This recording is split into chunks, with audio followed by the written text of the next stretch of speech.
Welcome to Kenton Teaches. Enjoy the video. You start by making sure the game is updated.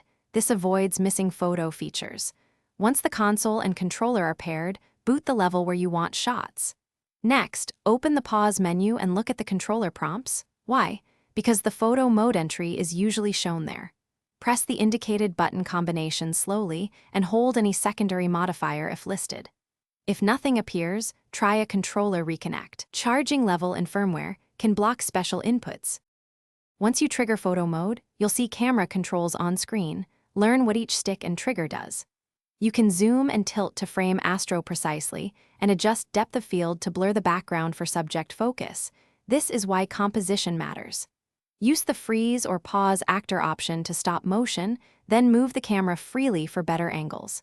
Make incremental exposure tweaks. Large jumps can blow highlights. Take a few test shots to lock in settings before final captures. To finish, save the image to the console album and pick an aspect ratio, 16:9 or square, for your intended use. If you plan to post, apply filters and stickers inside the mode so edits are non-destructive. That's why you preserve the original. When exporting, confirm there's enough disk space. If photo mode fails to open, restart the game or rebind the toggle in settings.